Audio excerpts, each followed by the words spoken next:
Okay, good morning, everyone. Thank you for coming for the CRM-SSC prize address.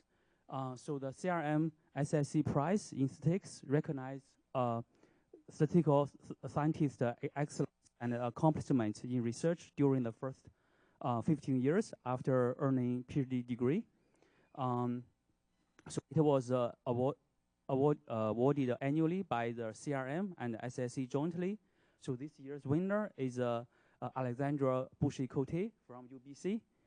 So Alex got his bachelor degree from McGill University and then did a PhD at University of California, Berkeley. So the citation for this award reads for Alex Bouchard-Côté for his contribution to computational statistics and machine learning to the development and study of computational methods with impact in the theory, implementation, and application of Monte Carlo inference and Bayesian statistics, and for his collaborative research in statistical and computational methods in phylogenetics with impact in cancer genomics.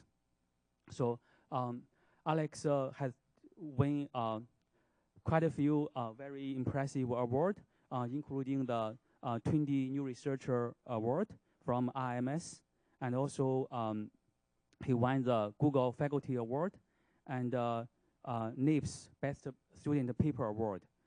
So now let's welcome Alex to give his address. Alex, please.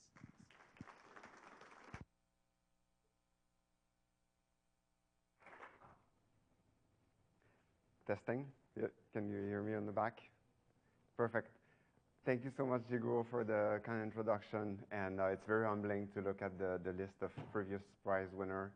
And I would like to thank also the local organizers. And also I want to thank my department. So such a nice environment.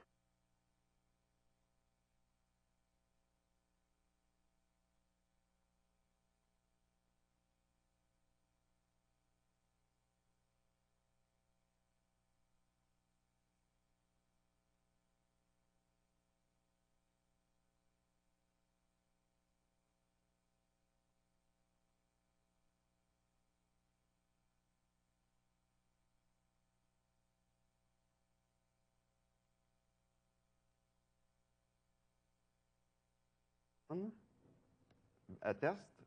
We're back? Okay.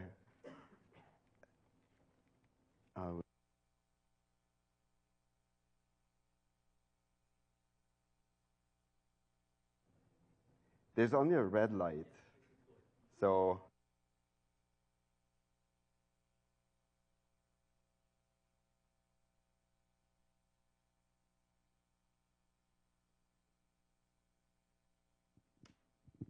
all right. My arm might get a bit tired, but is that okay? Oh boy. You might have to remind me a couple of times. Just this feels weird. Okay. I watched The Voice, so I guess I understand now the challenges of this kind of work. But all right, so I will start with a bit of historical context that inspired that research. And here's a proposal for historical periods for Bayesian statistics. So first, there was the pre-MCMC era. So in that period, Bayesian statistics was only possible on very few models. So as a consequence, it was not used very often. Then in the early 80s, a combination of cheaper computers and popularization of MCMC lead to an era where many models become available, but only to a few people, because MCMC back then was an artisanal thing. You would write it from scratch for every model. Then in the late 90s, we see a second revolution. So the development of modeling languages such as WinBugs means that many models can be used by many people. So that was quite a revolution. Now, where are we now? We are now in an era where the Bayesian user base continues to grow, so that's great, but at the cost of having fewer Bayesian models in the inventory, in a sense. And I'll call this the HMC-centric era for Hamiltonian Monte Carlo. And it is characterized by a strong emphasis on HMC, this specific algorithm, at the expense of other sampling methods.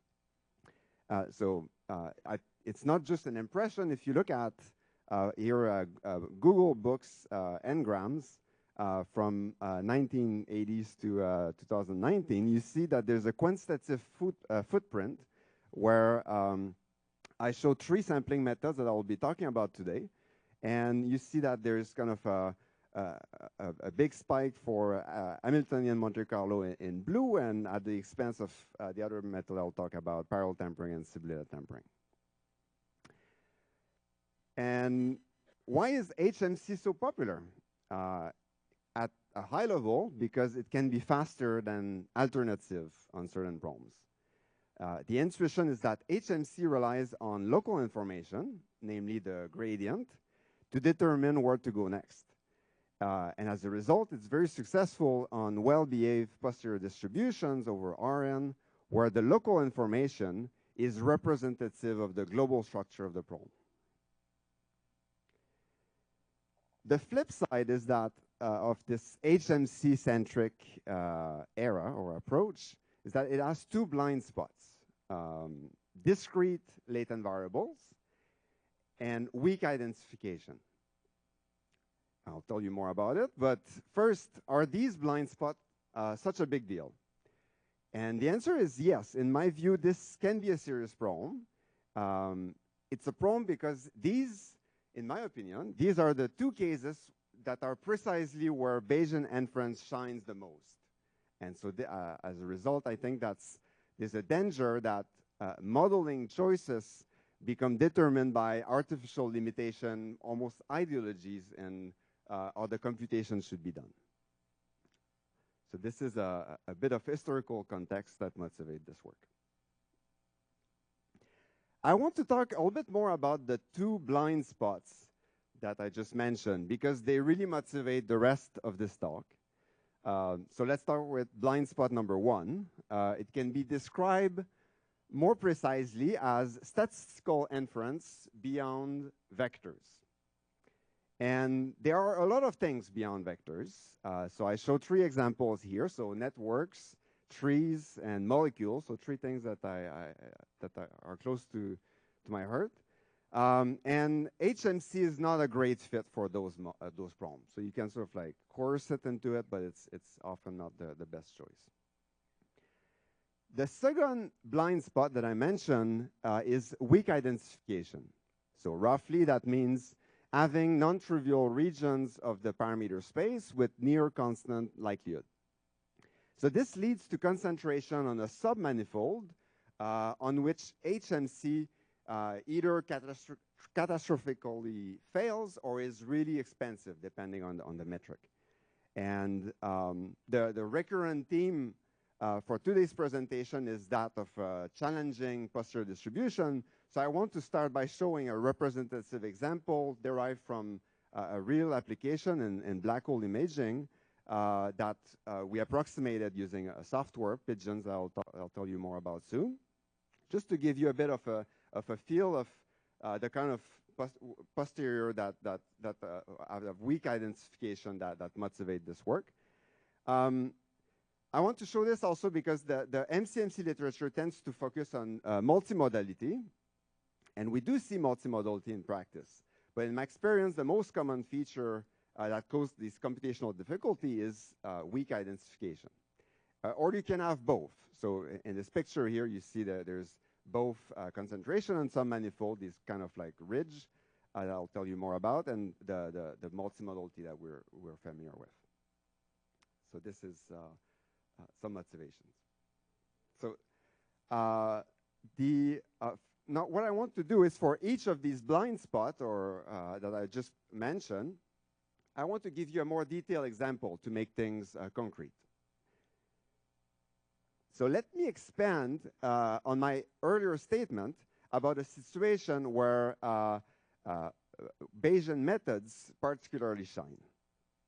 So to illustrate this point, let's talk for a moment about non-Bayesian methods for calibrated uncertainty quantification.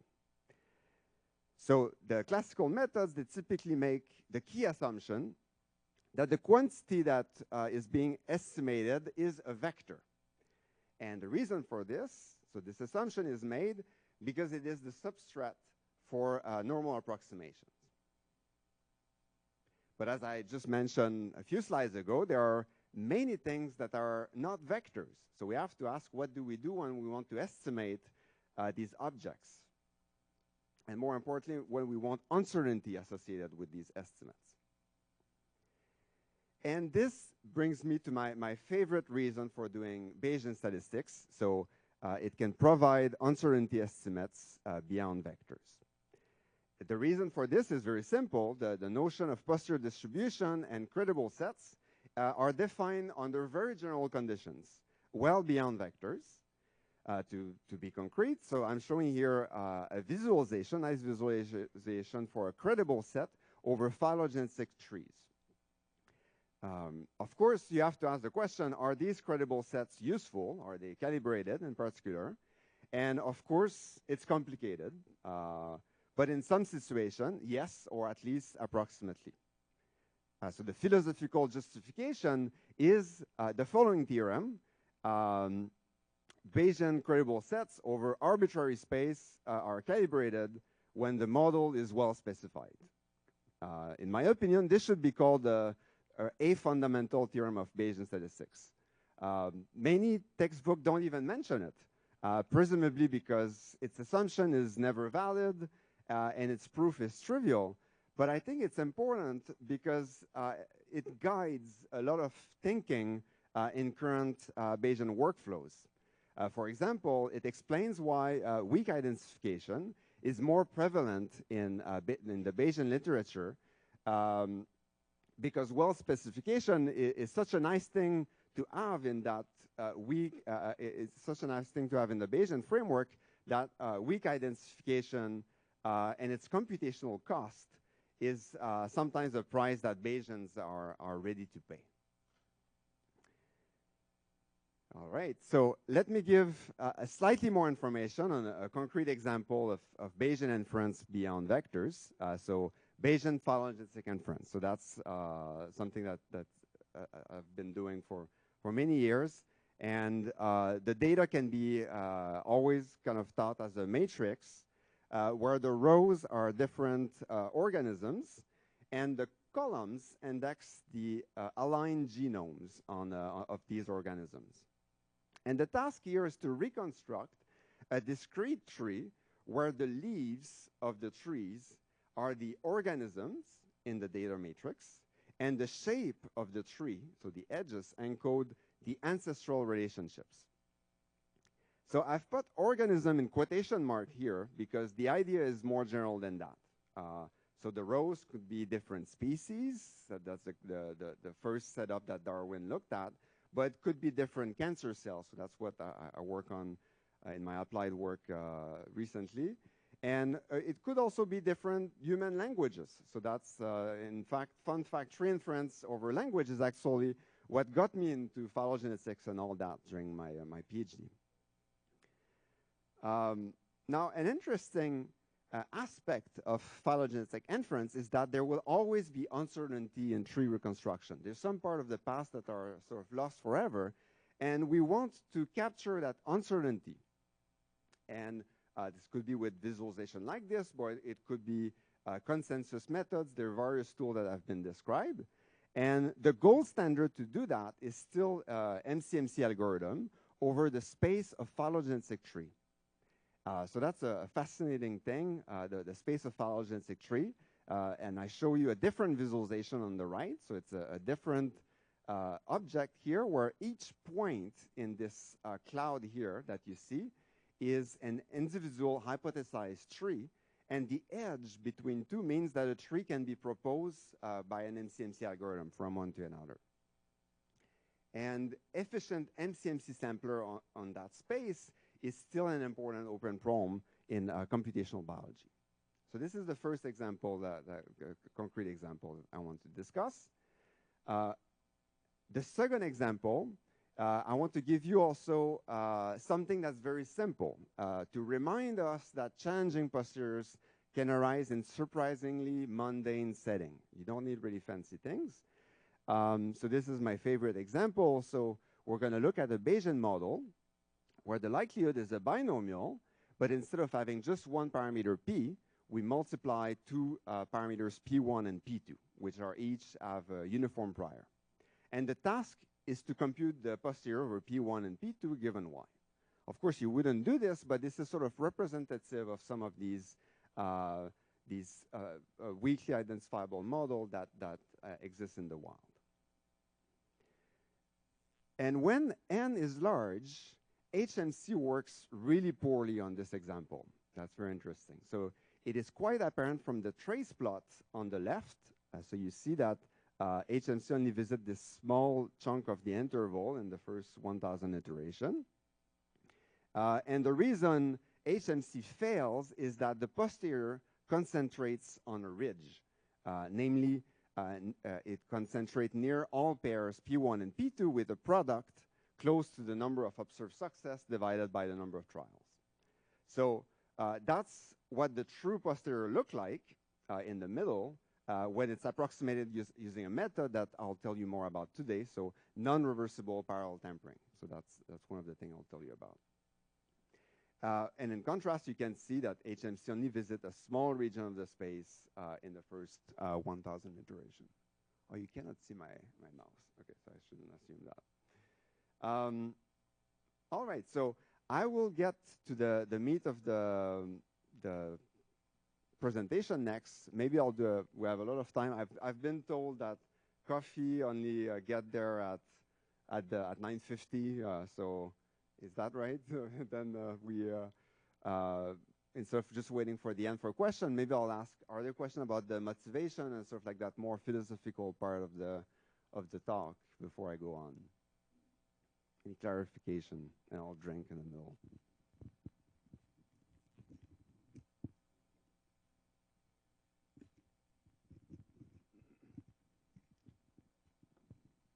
All right, so no real content so far, so I understand. Hopefully, I'll give you more opportunity, more questions to make it a bit more interactive. All right, so now let's talk about methods that do not suffer from these two blind spots, and in particular that work well on the two motivating examples that I described. Namely, let's talk about computational Lebesgue integration. So some notation that I will use in the rest of this talk, so it's Bayesian statistics notation, but it can be more general. It could be large-scale random effects or statistical mechanics. But pi naught is going to be a reference probability distribution. And the example that most of you should have in mind is a prior distribution. Script L is going to be the log likelihood. Pi is going to be the probability distribution of interest, which is proportional to the likelihood times the prior. So think about pi as the posterior distribution. And finally, z is going to be the normalization constant, that single number that is paradoxically really hard to estimate. And this number itself is often of interest, so it can be the evidence or marginal likelihood in a Bayesian context. That tells you how much weight or help you decide between two models. So the goals or objectives are to approximate an expectation with respect to pi, and to estimate that single number, the normalization constant z. Today I'll focus on the second point to simplify notation. So we're trying to estimate this one number, the normalization constant, the value of an integral. And in Bayesian statistics, this is used quite a bit. So there's different models of evolution, and you want to associate essentially a single number to each of these models of evolution, and it tells you which one that you want to believe in. So this integral is going to be defined over a space script x. And so here I want you to think about something complicated. So a space of phylogenies, for example. So on the x-axis here, we have this big graph where each point is a phylogenetic tree. And what we care about is the area under the curve, so the evidence for our evolutionary model. Now, we're going to get inspiration from Lebesgue's original insight when we define the modern theory, when he defined the modern theory of integration. So in generic integration, we don't have a handle on the x-axis, so it's just like in phylogenetics. But in contrast, we have that the y-axis is always the real line. So this is quite powerful. This is this powerful idea that Lebesgue had to leverage the known structure on the y-axis to define integrals. So instead of chopping up this space x that we don't know about, we chop up the y-axis. And this seems really simple, but it can give you a lot of interesting things. Now, that was about defining integrals, which has been done a century ago. Now, what about computing or approximating integrals? So that's what this talk is about. And in particular, what can we do when x is this very complicated space? So when the x-axis is, we don't have much information on it. In general, it's maybe an open question, but I think it's probably too broad to have algorithms. We don't have enough structure. But the big surprise, I think, is that it's possible to say something. And that's the point of the talk. So I will try to say something. And the something is that meta-algorithms are possible. So meta-algorithms, I'll tell you what that means in a second.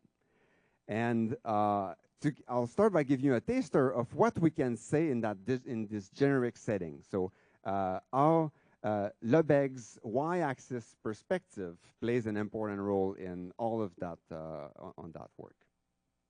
So what is a meta-algorithm? So it's an object that takes as input a slow mixing exploration sampler, and I'm going to denote it by x1, x2, and so on in red.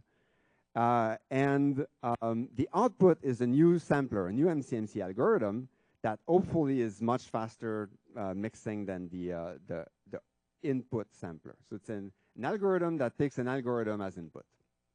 And some examples that you may have heard in the literature are so parallel tempering, PT, and simulated tempering, ST. And I'll mention a few others. And by the way, so one thing that is interesting about these algorithms is that they have an underexploited potential to be distributed on the cluster on modern computers, something that will come back shortly in that talk.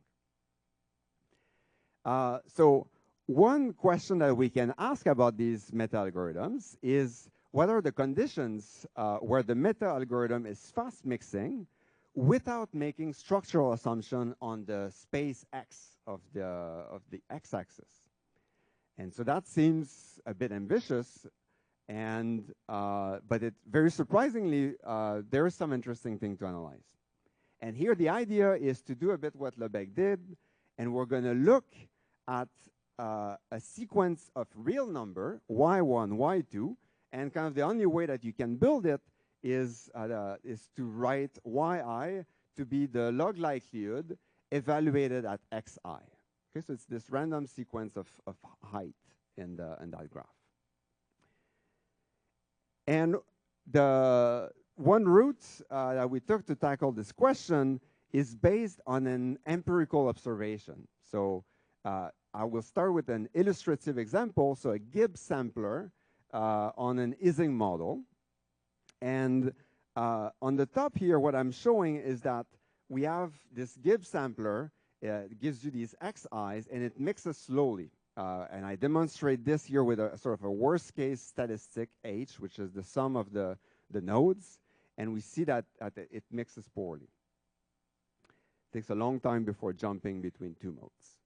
But on the other end, this random variable yi, this real value variable, which is the log likelihood, is it mixes very well. So it's an empirical observation. And what is important, though, is that this phenomenon appears in many other situations. Of course, not all situations, but we've seen it often enough that we thought, okay, so it's worth building a model for that phenomenon, which we call the effective local exploration. So what does the ELE model tells us? It's a model that says we're going to model these yi as IID samples. And so we're very comfortable as statisticians to use models for data. And here I'm asking you to do a little leap of faith and to use a model for an algorithm instead, okay? Even though we know it's not true.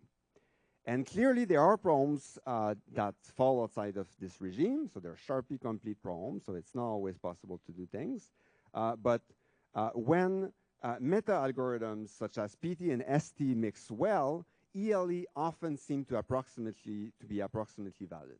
There might be cases where it's not true. It would be interesting to see some of those as well. But at least there's many cases where this seems to be the case. That seems a bit mysterious, so let me tell you a bit of intuition why this could be the case. The intuition is the idea of exploring a ridge. We talked about weak identification, which create this concentration on a submanifold as n goes to infinity. And the idea here is that we have an exploration sampler that cannot get from A to B, from two regions that are far apart, but it can explore a local neighborhood, and hence this altitude distribution that I was showing in blue. So that's the intuition why in some cases it's a reasonable thing to assume. And now from this, the question is how to leverage that to do something better, how to leverage that to jump from one region that's far to another one. All right. And this, and more broadly, I think what we just talked about leads to many interesting methodological questions, which will be I'll give you some highlights in the rest of this presentation. So the first one, I think, is which meta algorithms to choose. So there are many out there. I'll give you a list soon. And as a practitioner, you have to pick which one. And so theory can maybe help making these decisions. Once we've picked one, another methodological question is how to tune it. There will be many things like an annealing schedule and number of grid points and so on that we need to do. And finally, another one that I think is really interesting is whether there are new meta algorithms that are not yet discovered. And so that's a very interesting question. Many are popping out recently, so it's an active area of research. There are also many theoretical questions that we can ask from this. We can study various asymptotic regimes. For example, what happens when not just the time, but also the amount of parallelism goes to infinity. I think that's a really interesting class of question. And one thing that's interesting when studying this is that for that certain classical MCMC asymptotic regimes, which are very useful in certain situations, are not necessarily defined in this generic Lebesgue context. For example, there is no notion of dimensionality in this abstract setting, right? But surprisingly, we can still have a way to define asymptotic in terms of problem complexity. And this is done using a notion called global communication barrier, lambda, which I'll tell you about more soon, which it can all be defined in terms of this y-axis construction. So it creates a new kind of asymptotic that you can, after that, study. And so this talk will be mostly about methodology.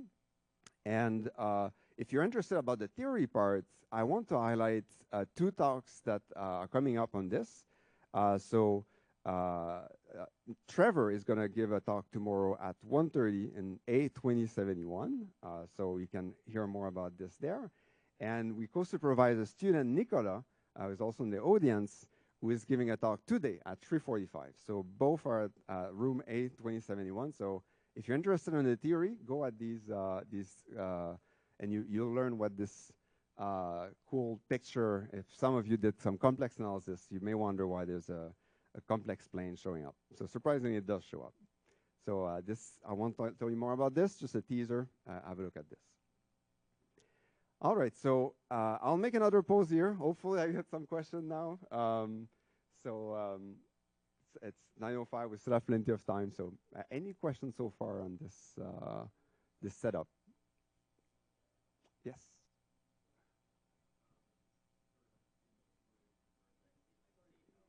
I'll give you that. All right, so sort of bird's eye intuitively how the example number 2, the weak identification, works with this sort, exploring the height distribution, as you said, where it's easier to move around. The first example where it's mixed types, and I'm thinking about the canonical, like a mixture model in Stan or something like that. Where does this shift that into something more tractable, where you have discrete and continuous things? What's the computational Lebesgue integration answer to that one, to example 1 there? So you're wondering about mixture in particular, mixture model where you have discrete variables. I guess in this case, this is a case where in mixture model, there's one version to write it where the mixture indicators are discrete. And it turns out in this specific case, it's a bit of a distraction because you can marginalize them analytically, and the problem is still hard. So it's kind of a case where it's really the multimodality that plays a big role. And in this case, this ELE would be a good approximation if the mixture components are roughly the same probability. If they are not, then there are 2 choices. So maybe you don't care because maybe one of the mixture component has a very small weight and it doesn't matter, but it might still matter. And in this case, this might be a more serious violation of ELE. So that's a good example also too that I skipped. That would be but we have in our mind as well. Yeah. Maybe one more question, if anybody. Yeah. So I like you are able to go beyond the vectors. So recently, neural network is popular now, right? So when we estimate the neural networks, can we treat it as a vector, or that's also have a special properties for the neural network when we do the sampling? So I must confess that this is not something that I've worked on or know much about, but my understanding, it's a kind of a high-dimensional setting. So it is in the vector setting, and it is probably a very complicated target for. It depends on the model, but the interesting thing in this situation is often maybe not doing a good job at approximating the distribution might be a feature rather than a bug, and in those situations, for that reason, I think maybe it's not the best use case, although I could be wrong. So that's why we focus more on example from sort of scientific collaborations where really the distribution is of interest to approximate it well and to not miss anything about it because it could change the scientific conclusion. Yeah, thanks for the question. All right. Thank you. You'll have more opportunity later. So okay, so maybe I'll drink a bit here.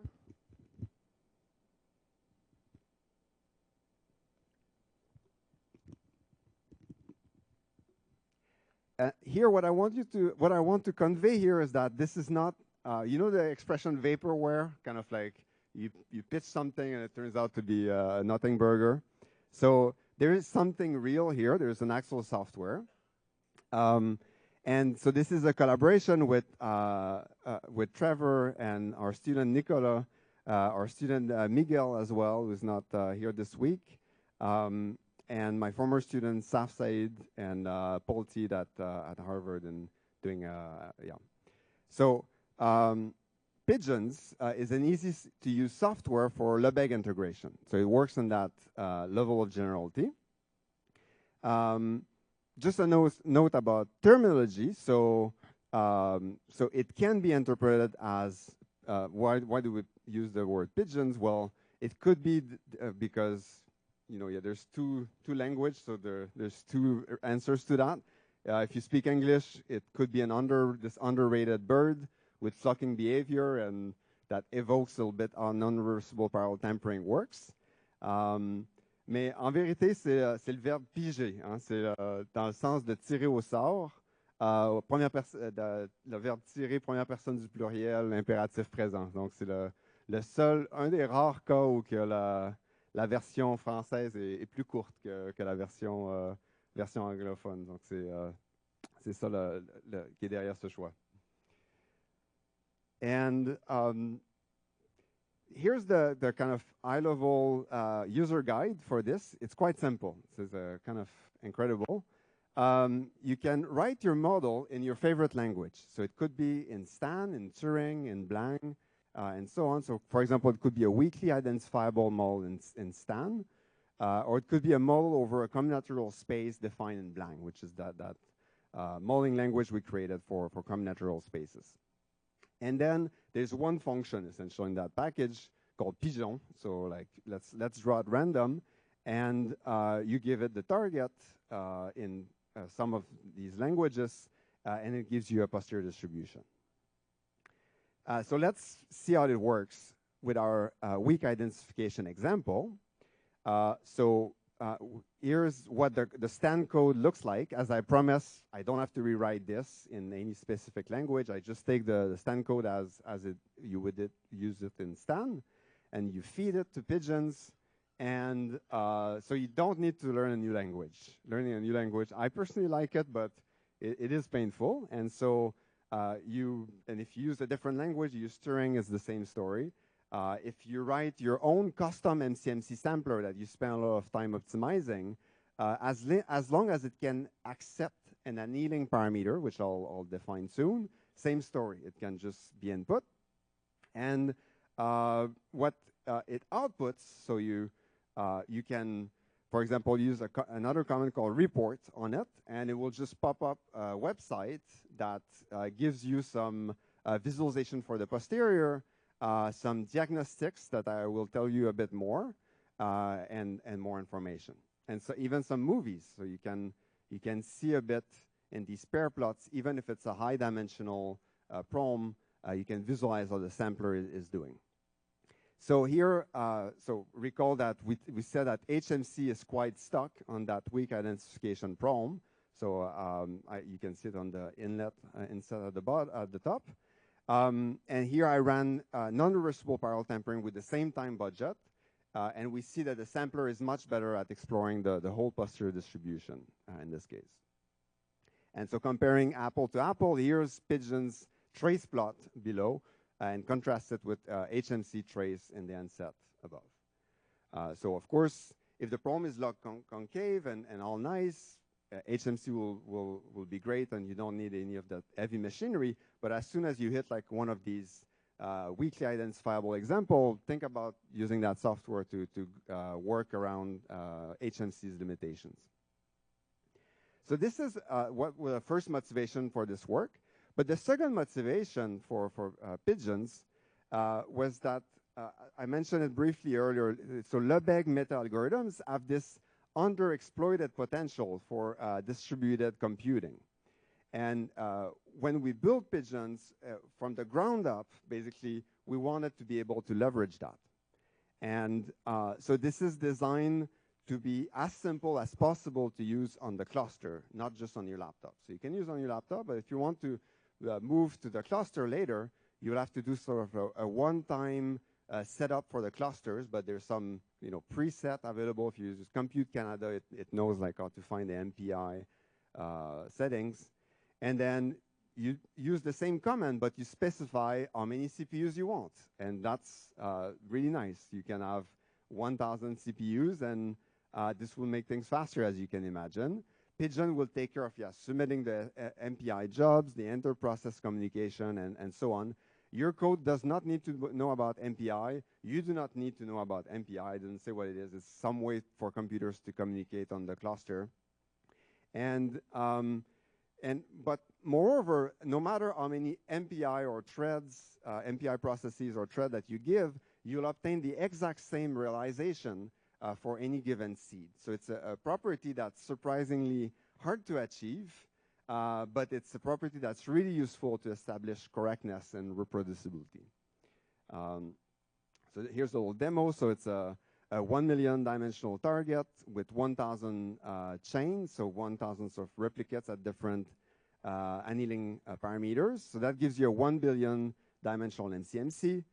We're going to distribute that on 1,000 MPI process using just this additional comment of writing on MPI and the number of process.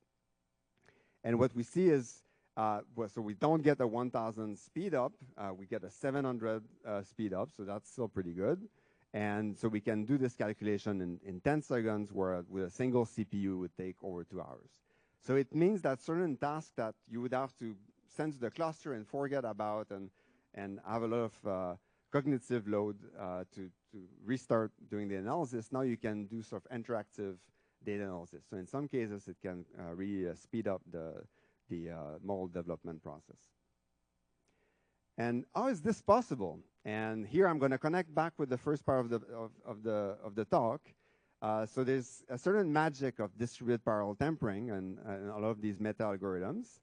The idea is very simple. Again, we're going to communicate the y's instead of the x. So these meta algorithms, they only need to know these single numbers. So technically it would be like log likelihood ratios with respect to two distributions.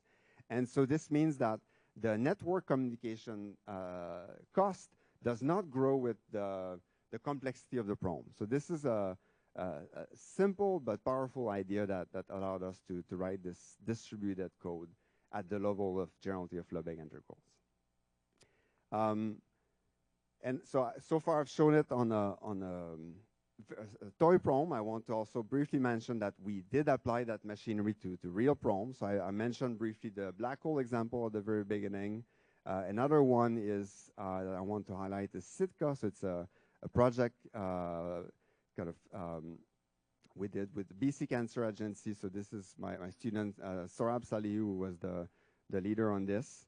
And Sitka is a package that takes as input the copy number profiles, the whole genome copy number profile for the order of 1,000 single cells, cancer cells. And the output is a posterior distribution over phylogenetic trees. This was part of the pipeline is this non-reversible parallel tempering that I've mentioned a couple of times, and I'll give you more details soon. But just also, I wanted to tie it back to say that, yes, sometimes these, when we compute these posterior, we do this for a specific reason, for getting calibrated uncertainty. So let's talk a little bit about this in the context of phylogenetic inference. So a big challenge with phylogenetic inference is that often you don't know what was the true tree. And so evaluating the success of a phylogenetic inference method on real data is very challenging. And here, one strategy that we took is to hold out part of the data matrix and to look at the to ask the method, can you reconstruct these missing parts of the genome, and to look at the calibration of the credible intervals produced with non-reversible parallel tempering. And this is what it looks like on a high-grade serous ovarian cancer sample. So this is on the x-axis, the posterior predictive of a change point, which was the type of genomic data that information that informs the tree, and essentially the fraction of the MCMC sample that have this reconstruction. And as you can see, the model in this case, at least for this reconstructed statistics, give calibrated notion of uncertainty. So this validates both the model, well, gives some wait that the model is not too crazy, but also that the inference method is doing its job.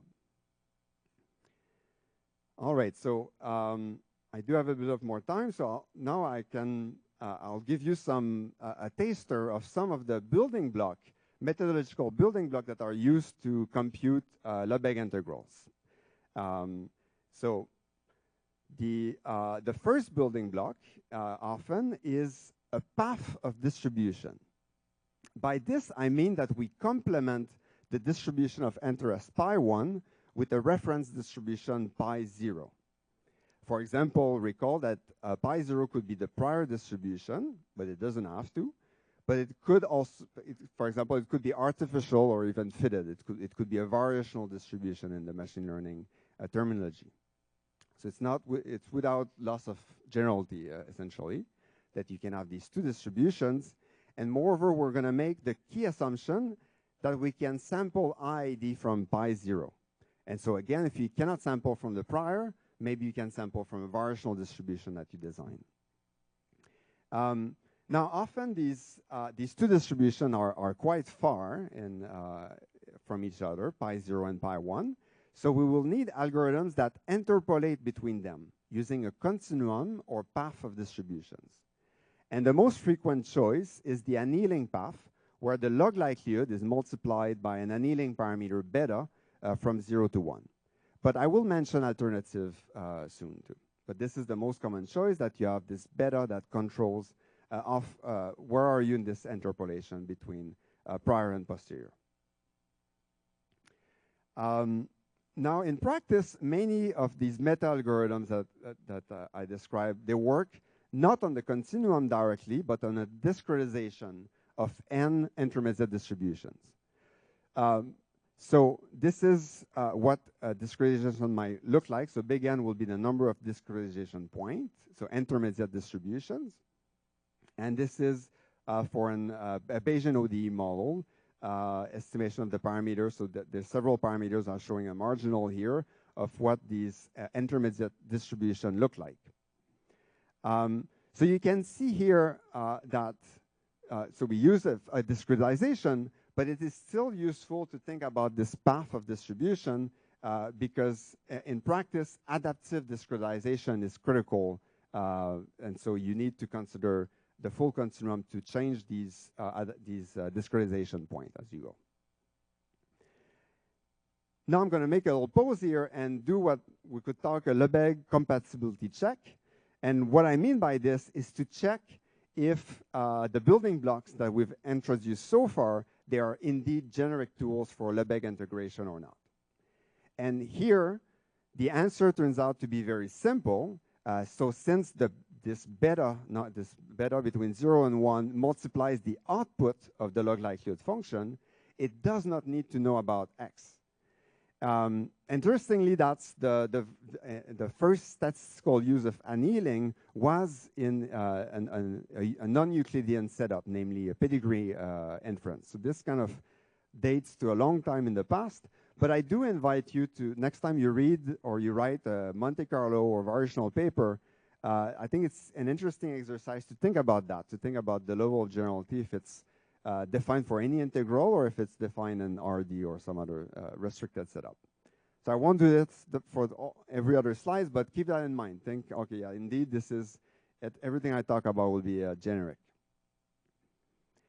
Now there's this question I've alluded before, which is that after having constructed this distribution path, the next step is often to choose which meta algorithm that exploits that path. And so there are many choices in the literature. I'm just writing the most common one here. So parallel tampering, simulated tampering. So these are kind of more MCMC method. In the particle system world, there's also annealed importance sampling that worked at the same level of generality and annealed sequential Monte Carlo. And as a practitioner, you have to face that question, which of those you will use? Is one better than all the other ones? And what we found so far is that the recommendation depends on many factors. I cannot tell you like an easy soundbite on how to answer that question. That would take too much time. What I can tell you is what you have to take into account. So you have to take into account these three key factors. So the computation time, so how much you value time, the memory limits. Often there will be like a trade-off between these two. And if you have access to parallel architecture, it will be actually a trade-off over three things, which is the distributed communication cost. Because these are different primitive resampling, swapping, and so on that have different implications on the communication, network communication. And so one thing that we've been working on is to have kind of a general theory. We don't have that yet, but of essentially how to make that decision of which classical meta algorithm to use. Today, I will give you a bit of information on one part of this, which is how to pick or how to look at parallel tempering versus simulated tempering. So that's joint work with Miguel and Trevor. And so that just came out this year.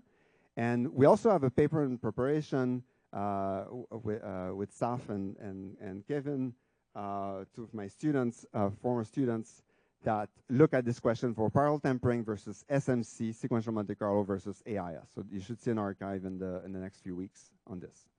But I will talk more about PT versus ST today. Parallel tempering versus simulated tempering. In both of these, a key ingredient that I will use is non-reversibility. So non-reversibility is a technical term in the MCMC literature that refers to method that satisfy global balance. So we want this because we want a law of large number and a CLT and so on. But non-reversibility often refers to methods that they satisfy global balance, but they violate detailed balance, if you remember your sort of basic MCMC theory. But all we need here is that by violating detailed balance, it's not because we have something against detailed balance necessarily. It's more broadly because we want a larger class of Monte Carlo method at our disposal by being less restrictive in these assumptions.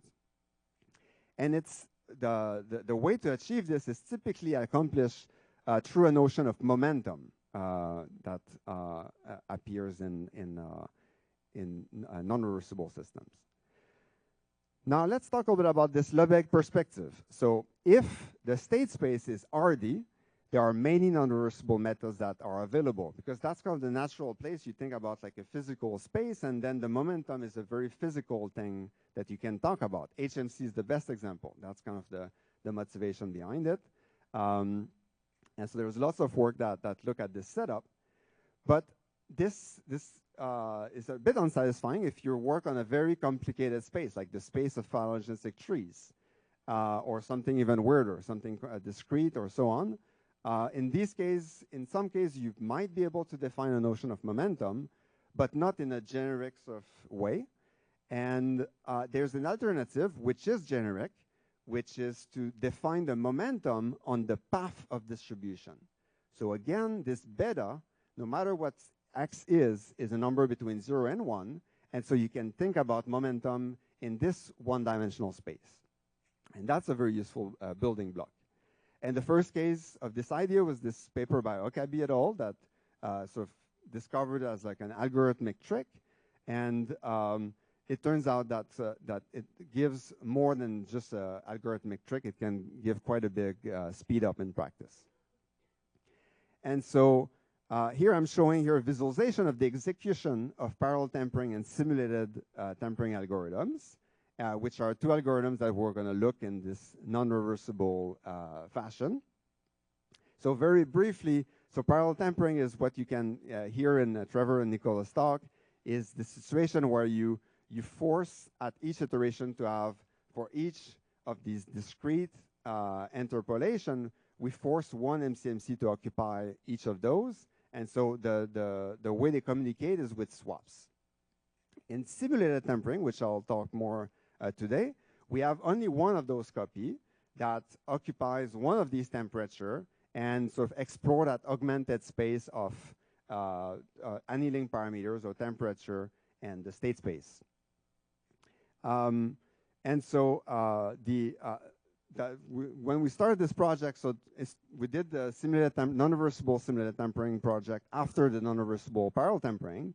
And to be honest, when I started working on this, I expected that this would be a small project with no surprise that would be a bit like parallel tempering, but a bit different. But it turned out to be very different and interesting. So I wanted to tell you a bit more about this. So these two algorithms, even though they look very similar, they have one key difference that is interesting. That key difference is that only simulated tempering has what's called in the Monte Carlo literature a regenerative structure.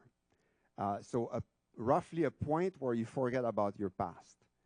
And this point that you forget about your past is the prior, that when you have one of these chains visiting the space of distribution, when it gets to the beta equals 0 point, it can sample one IID point. And that turns out to be interesting both for the analysis and for the methodology development. So I'll tell you, I have until 9:50, right? I don't want to.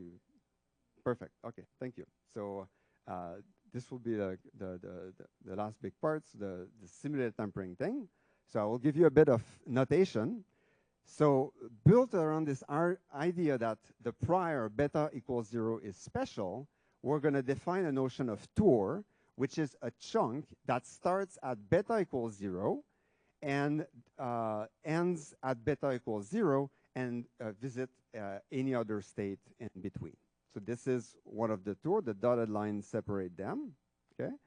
And for each of these tour, we eventually only care about beta equals 1. So it's interesting it will be useful to define VK, which is the number of visits at beta equals 1 during tour K. Okay? So for example, in that first tour, we didn't make it to the posterior, so V1 is 0. Here, V4 is 2 because we visited twice, and so on. Now, it turns out that this regenerative structure has been known for a while to be very interesting and useful because it provides parallelism and nice central limit theorem and diagnostics. So let me tell you about this. So I can now tell you a bit about some factors to consider when you decide between simulated tempering and parallel tempering. So what is the advantage of both? For simulated tempering, one key advantage, paradoxically, it's the one that doesn't have parallel, but it's the one that's easier to parallelize. So ST can be massively distributed. So why is that? Because of this nice property that once you hit the prior beta equals 0, you actually forget your past. So I showed it as a sequential process, but in practice, the way we run this is to do these tour independently. And so this means that the communication is, you don't need any communication between these machines, except at the end. They just do their things, they do their tours, and so for certain distributed architecture, that's very advantageous. For example, like AWS, if you know. On the other end, ST turns out, I won't have to go into detail, but an extra tuning parameter called a pseudo prior, nothing to do with the model, just like a prior over the betas, essentially. And this is very hard to tune. And the combination that we found is fruitful is to first use parallel tempering to do the tuning, and then to use simulated tempering to do the massively distributed execution. Now I will take a bit of time to illustrate how we can go from these this ELE model, this effective efficient local exploration model that I mentioned before, so being able to explore the altitude distribution. How does it lead to nice performance model in the simulated tempering case? And one key highlight here will be to think again at cases where we do inference beyond vectors. So for concreteness, let's say that we do inference over phylogenetic trees. A big question here is how do you determine when to stop running NCMC? So you have your phylogenetic inference over trees. Typically, people use the things like the effective sample size to decide when to stop. But that's kind of tailored to RN, When you have a phylogenetic tree, these diagnostics there do not apply.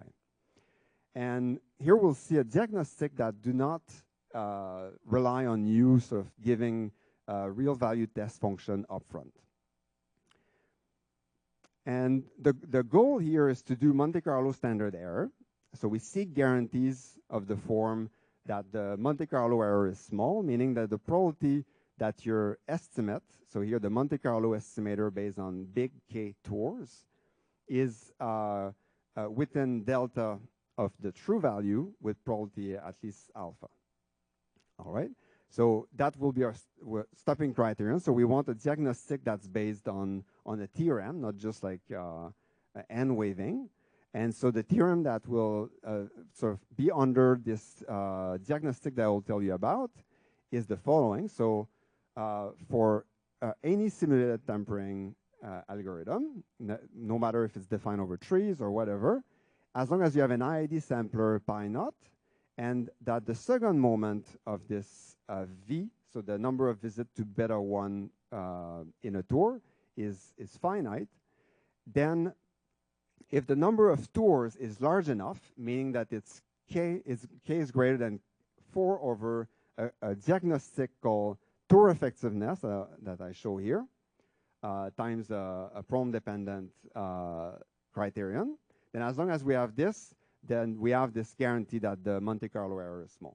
So it's kind of just an adaptation of classical results, but packaged in a nice way that can be used in a black box package. But this tour effectiveness, I think, is a very interesting diagnostic. So it's sort of like a regenerative cousin of important sampling ESS. So in ESS, you have something that looks like that, but for the weights instead. So this is different. So V is a discrete random variable, but it has the same interpretation, that it gives you a diagnostic that tells you, that can help you decide when to stop an inference algorithm or a MCMC sampler over a complicated state space. How to estimate this? In practice, you do it from estimated tours. So you see these tours, so you can count each time the number of time you visit beta 1 and compute like a sample version of these expectations. So that's the first use of this little formula. A second use, though, is we can also use now introduce this ELE and ask, what does this formula look like under ELE, and how can this guide algorithm design, essentially? And there are indeed very nice formulas for these tour effectiveness under ELE. So they're expressed in terms of the rejection rates between consecutive annealing parameters. And so we can, in particular, get a formula like this for the non-reversible version and for the reversible version, and then we can compare them. And in contrast, other framework for analyzing or comparing MCMC algorithm is often quite involved, and in practice, they're hard to use. Whereas this one is it gives you a very simple answer and is very easy to use also in practice. And in this case, the message is actually quite simple, that this quantity, the tour effectiveness for the non-reversible case, always dominate the tour effectiveness for the reversible case. So while I cannot give you a final answer to choose between meta-algorithm, within one meta-algorithm, using non-reversibility in terms of the annealing parameter is the thing to do. So it's a very simple algorithmic change, and it's it's very worth it, especially if your discretization is not very precise because of adaptation. So that's what I wanted to say here. So let's see. So I'll do 2 more minutes. I want to leave some time for extra questions. So maybe I'll just talk briefly about how to move from this performance model, so using model to not explain data, but to explain the performance of algorithms, and using this not only to get understanding, but also to actually tune these algorithms. So let me tell you briefly about one specific tuning knob is this annealing schedule. So I have to pick a sequence of betas. I mentioned that you need an adaptive discretization. And so you have to pick the number of grid points, and you have to pick these n-zero values. in simulated tempering, you also need to pick this pseudo prior, which I won't have time to talk in more detail. But one methods that we found very effective for doing this is something different than stochastic gradient, which is the typical tool there. It's this approach called round-based tuning, where you run the algorithm for an increasing number of rounds, and you collect simple statistics between each round. In this case, it will be like essentially the rejection rates between each consecutive pairs. And this algorithm is surprisingly successful. And we're starting to study a little bit why this is the case. So on one hand, this might be related that this is kind of a mirror descent algorithm, or like sort of preconditioning this optimization problem over the tuning knobs with the natural gradient. Another perspective why this algorithm is very successful is in the distributed setting. You have that these algorithms will need to communicate less and less frequently, which is very useful because often the changes they have to make will become smaller and smaller. So it's a scheme that seems like a very useful. And so the game that we're playing now is that we're in between two of these rounds, and we have to decide what will be the tuning schedule for the next round. And what we have access is some statistics from the previous round, namely for each pair of beta, what was the rejection rate for these metropolized change in annealing parameters. And so here we have, what we can use is that we have this formula for the tour effectiveness. So we have something concrete that we try to maximize, and moreover, this efficiency measure is only written or only depends on these rejection rates. And so when we optimize this, we can get a simple closed form formula, which is the well-known recipe of having equal rejection rate for each pair of annealing temperature. Something that will be useful is to also look at sort of Taylor expansions of this rejection rate when the difference in temperature is, or annealing parameter is very small. And it turns out these Taylor expansions are very precise. The second order term vanish due to nice symmetries. And so you get third order error term and the difference in betas. And for the theory part, these formulas are really helpful, and they're sort of meta-algorithm specific. And so they define what's called the local communication barrier, which I'll give you some visualization soon. And so between parallel tempering and simulated tempering, there are some interesting meta-algorithmic specific difference. So for parallel tempering, this lambda will be the expectation under x beta of the difference in log likelihood for two independent replicas. And for simulated tempering, it will be the kind of a centered version around the expected log likelihood.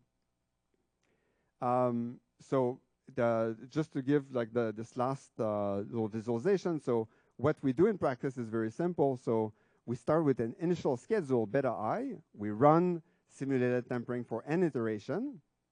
And then we get some cumulative swap rejection statistics. So on the x-axis will be the difference of beta in the last iteration, and the rejection on the y-axis here. And we fit a spline, and then project back a uniform schedule that gives us what is under that performance model, what is the next optimal schedule. And the sort of an important quantity that comes out of this is the total height of the sum of rejection. That's called the global communication barrier. So in Pigeons, this is done automatically for you. So this is something that is implemented in software. And maybe the last thing I'll mention here is that the local barrier that comes out of these different problems are you get kind of an idea of, as a function of beta, what is the difficulty of changing from a small amount of beta, and this gives some surprise that we knew that there would be some phase transition coming from Ising model coming out of this, but the big surprise is that there's also phase transitions for Bayesian model like spike and slab and Bayesian estimation of ODE parameters and phylogenetic inference, And so it's something that's we're working on trying to understand a bit better.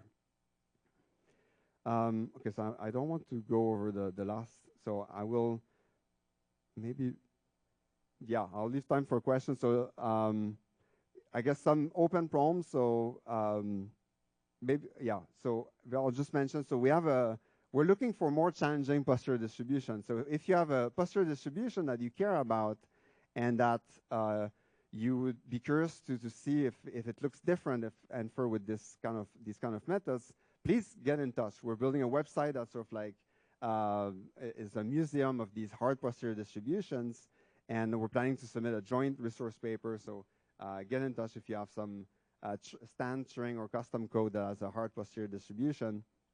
And so I just want to thank my amazing collaborators. If you want to get the software, it's there. And also, if you want some, I don't have time. There's tons of bibliography on this field. So I've started to try to collect this at this address if you want to see more pointers for this. So sorry to be a bit over time, and I'll have time for a few questions, hopefully.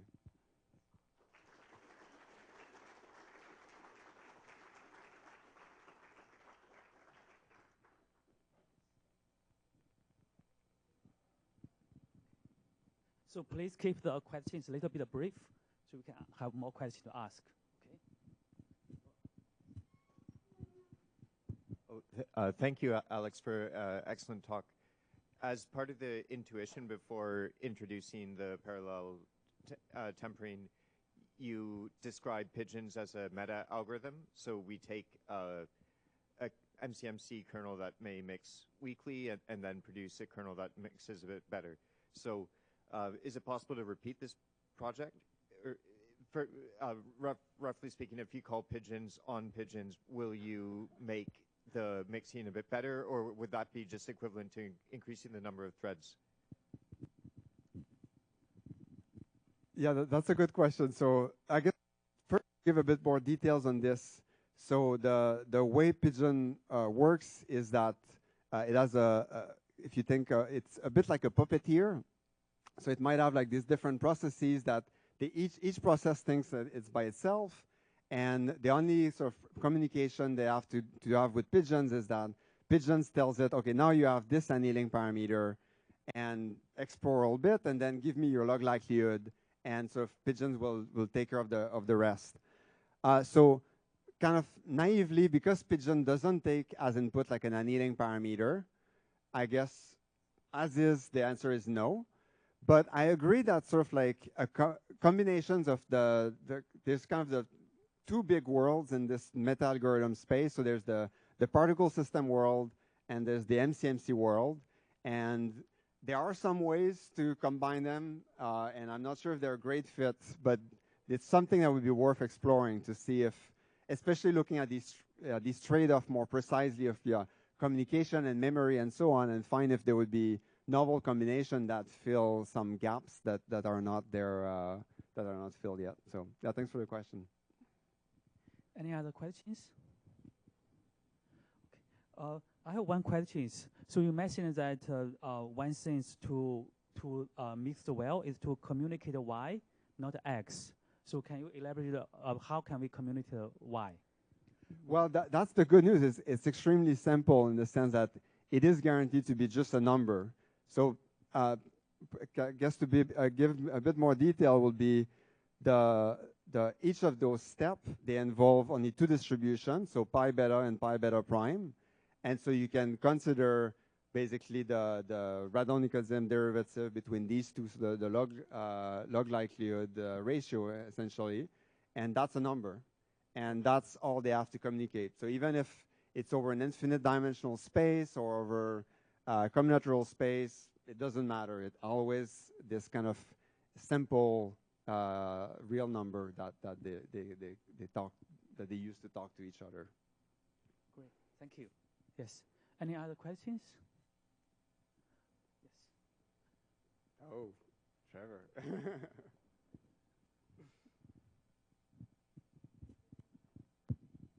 Well, thanks for the very, very nice talk. So you've been doing a lot of work on all these different kinds of meta algorithms. You've got ST, you've got PT, you're doing some work on AIS and SMC. And I've seen sort of similar structures pop out of each of these works, right? So you've got like some kind of diagnostic that only depends on the energies. They all sort of characterize sort of lengths of paths and things like that. Are you starting to see, I guess now that you've worked on all these different sort of meta algorithms, are you starting to see patterns between them? Are there like meta algorithms that are out there that we haven't really explored yet? Are there more of these like energy-based structures that are out there that we haven't really explored? Like, or is ST, PT, AIS, is that kind of the whole story?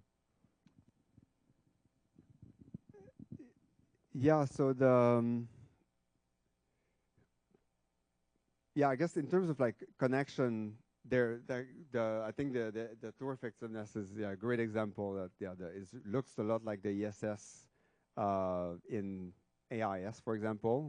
Once you look at the resampling step, then so kind of resampling is a bit the joker, I find, in the particle world.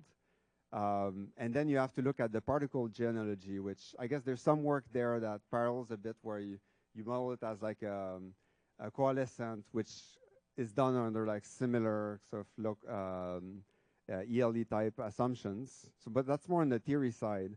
In terms of algorithms, an algorithm that haven't. Yeah, I think there's a lot of discoveries in both. So, for example, like in the particle world, there's a lot more work, I think, on like looking at backward kernels and like trying to find better ways of building a proposal and exploiting that flexibility to do that kind of stuff. In the parallel tempering, simulated tempering, I think there's a bit of work in this, but less so. Like some people recently have used like normalizing flow to like sort of make these swaps better. But I think the SMC literature is more equipped for that kind of things. So yeah, so I think, but broadly, I think, there's definitely a case where a lot of researchers work in one and not look at the other and vice versa. And I think it's productive to look at the two of them at the same time, hopefully. Yeah. Alex, very nice talk. You're talking about simulated tempering and parallel tempering, the comparisons between them, and mathematically, in some sense, I mean, there are results to say that they're equivalent in various ways. And I definitely agree with you that parallel tempering is kind of easier to tune than simulated tempering. And then you made a very interesting remark about saying that you could use a pilot run from parallel tempering to run simulated tempering, which sounds like a really good idea. But the problem with simulated tempering one of the problems is of course the normalization constants. So how would so is that something that you would then be able to borrow from your simulated tempering, from your parallel tempering output? Is that how it works? Exactly. So yeah, you have your finger exactly where the pain point of simulated tempering is that because you don't have this combinatorial forcing of having every beta occupied at any step, it will sort of like I'll stay at a very low beta and not have a good estimate for the rest. And so what we do is we first run parallel tempering so that and then we use some of these like estimator of the normalization function between the two. So some kind of path sampling or things like that generalized to the sequence. And then once we have these to enough precision, that's where we can start to see simulated tempering as being competitive. Because in theory, it's supposed to be better. In practice, because if it's just a bit badly tuned, it performs poorly. Yeah. But what we've seen is once it's with parallel tempering, first estimating the normalization constant function precisely, and then building a good pseudo prior, we can actually use that distributed potential quite nicely. So yeah, it seems that the two together seem to be needed. Thanks very much. Yeah. Great. So I think we're running out of time. So can we join me to ask to thank Alex again? Thank you. Yes.